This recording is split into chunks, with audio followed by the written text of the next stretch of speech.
Hello friends, welcome to our YouTube channel Bihar Shiksha platform. आज की current affair series में आपका स्वागत है। 2-3 दिन से करंट अफेयर की सीरीज इसलिए नहीं आ रही थी क्योंकि थोड़ी सी हमारी तबीयत मेडिकल इश्यूज था और जो कि सॉर्ट आउट हो गया है। अब डेली बेसिस पे आपको करंट अफेयर्स की वीडियो मिलेंगी। तो स्वागत है आज के इस करंट अफेयर्स की सीरीज में। तो आज के करंट अफेयर्स में फर्स्ट जो क्वेश्चन है वो है, हाल ही में जारी रिपोर्ट के अनुसार भारत विश्व मोबाइल निर्माण में रैंक में क्या है। यानी पूरे विश्व में जो रिपोर्ट जारी हुआ है भारत में, पूरे विश्व को, तो भारत का उसमें क्या स्थान है मोबाइल निर्माण के क्षेत्र में। तो इसका जो करेक्ट आंसर है वो है बी, सेकेंड नंबर पे है भारत।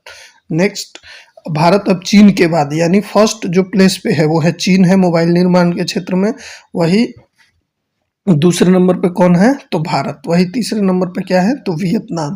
भारत में बेचे जाने वाले 99.2% मोबाइल फ़ोन घरेलू रूप से निर्मित होते हैं। यानी भारत में जो मोबाइल बेचे जाते हैं उसमें से लगभग 99% जो मोबाइल है वो भारत में ही निर्मित होते हैं। नेक्स्ट है, हाल ही में किस देश ने माउंट एवरेस्ट एवं अन्य 8000 मीटर ऊंचे पहाड़ों पर एकल सोलो पर्वतारोहण पर प्रतिबंध लगा दिया है। तो इसका जो करेक्ट आंसर है वो है ए। इसका जो करेक्ट आंसर है वो है ए। नेपाल ने क्या किया है कि माउंट एवरेस्ट के साथ साथ 8000 मीटर से जो ऊंचे पहाड़ पे उस पर अकेले पर्वत पर चढ़ाई पर प्रतिबंध लगा दिया है। ये शायद घटनाओं को, जो दुर्घटनाएं होती है उसको रोकने के लिए किया गया है।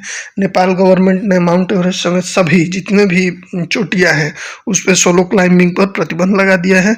हर 2 पर्वतारोहियों के साथ कम से कम एक गाइड या ऊंचाई पर काम करने वाला अल्टीट्यूड वर्कर अनिवार्य होगा। मतलब 2 पर्वतारोही एक साथ चढ़ाई का काम करेंगे और उनके साथ एक अल्टीट्यूड वर्कर जो कि वहीं का लोकल होगा वो अनिवार्य होगा। इसका उद्देश्य क्या है तो इसका उद्देश्य है वही जो कि अभी थोड़ी देर पहले बताया कि जोखिम को कम करना और सुरक्षा को बढ़ावा देना, पर्वतारोहण को बेहतर तरीके से नियंत्रित करना और अनावश्यक खतरों को रोकना इसका उद्देश्य है। पहले ही मैंने बताया था। माउंट एवरेस्ट के बारे में थोड़ा सा जान लेते हैं। इसकी ऊंचाई लगभग 8800, ये थोड़ा सा इसमें मिस्टेक है राइटिंग में, 8000 लगभग 8 मीटर इसकी ऊंचाई है। नेपाल में इसको सागरमाथा और तिब्बत में कोमोलंगमा कहा जाता है। यह दुनिया का सबसे ऊंचा पर्वत है। नेक्स्ट क्वेश्चन है, हाल ही में फिस्ट 2025 सॉफ्टवेयर किसके द्वारा लॉन्च किया गया है। तो ये लॉन्च किया गया है दोस्तों इसरो के द्वारा। इसका आंसर होगा ए। यानी फिस्ट 2025 सॉफ्टवेयर किसके द्वारा लॉन्च किया गया है तो इसरो के द्वारा। और इसरो का पूरा नाम क्या होता है तो इंडिया स्पेस रिसर्च ऑर्गेनाइजेशन। इसने कहा तो आईआईटी हैदराबाद में अपने फिस्ट सॉफ्टवेयर को लॉन्च किया है। फिस्ट का पूरा नाम क्या है तो फिनिट एलिमेंट एनालिसिस सॉफ्टवेयर। यह सॉफ्टवेयर जो है क्या है तो ब्रिज बिल्डिंग ईटीसी पर स्ट्रेस, स्ट्रेन और टेम्परेचर वेरिएशन के प्रभाव का एनालाइज करने के लिए है। इसरो के विक्रम साराभाई स्पेस सेंटर ने इसे विकसित किया है।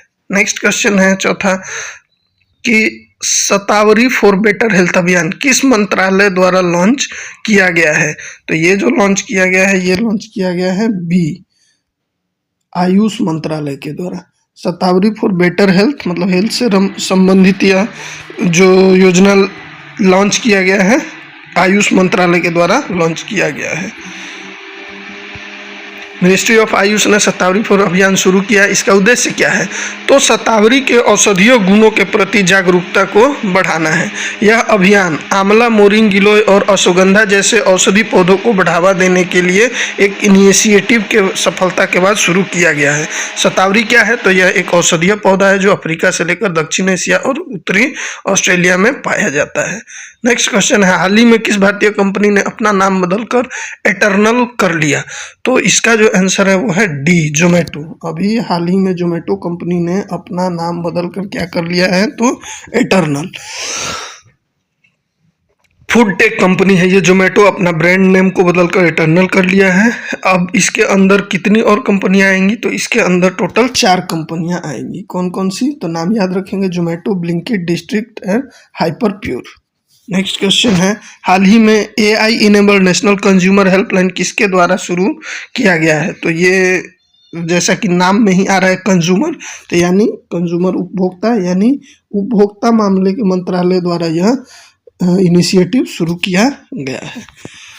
डिपार्टमेंट ऑफ कंज्यूमर अफेयर्स के द्वारा यह इनिशिएटिव शुरू किया गया है, यह लॉन्च किया गया है। यह सिस्टम कंज्यूमर की शिकायतों को तेजी से हल करेगा। यह हेल्पलाइन उपभोक्ताओं की बढ़ती शिकायतों, बढ़ते आंकड़ों को देखते हुए लाई गई है। इसमें समस्या का समाधान करने के लिए एआई का यूज किया जाएगा और डिटेल इसमें आप लोग पढ़ सकते हैं। नेक्स्ट क्वेश्चन है, हाल ही में ministry of petroleum and natural gas में डायरेक्टर के रूप में किसे नियुक्त किया गया है?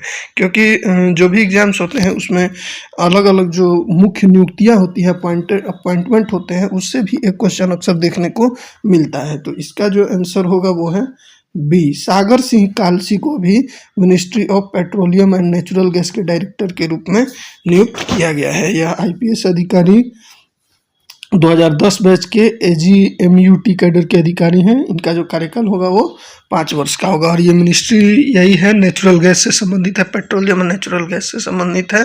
कैबिनेट मंत्री अभी वर्तमान में जो है, ये पेट्रोलियम मंत्रालय जो जिनके पास है वो है मंत्री हरदीप सिंह पुरी और सचिव जो है वो है Pankaj Jain IAS. Next question है, सिटी बैंक इंडिया का नया प्रमुख किसे नियुक्त किया गया है? तो सिटी बैंक का नया प्रमुख नियुक्त किया गया है बी, के बाल सुब्रमण्यम को। के सिटी बैंक का नया प्रमुख किसे नियुक्त किया गया है? तो के बाल सुब्रमण्यम को। सिटी बैंक की स्थापना कब हुई थी? तो 1902 में। नेक्स्ट क्वेश्चन है, हाल ही में 38वें राष्ट्रीय खेलों में पुरुषों की 50 मीटर राइफल 3 पोजीशन इवेंट में किसने गोल्ड मेडल जीता है? तो इसका जो करेक्ट आंसर होगा नीरज कुमार। राष्ट्रीय खेलों में जो 50 मीटर की राइफल की पोजीशन इवेंट है उसमें किसने गोल्ड जीता है? तो नीरज कुमार ने। नेक्स्ट, ये कहाँ के हैं? तो भारतीय नौसेना के ये में कार्यरत है। साथ ही साथ राष्ट्रीय खेल कहाँ हुआ था? तो उत्तराखंड में हुआ था। और पोजीशन स्पर्धा कौन से गेम में? तो 50 मीटर राइफल में इन्होंने ऐसा अवार्ड जीता है। और ये 25 वर्षीय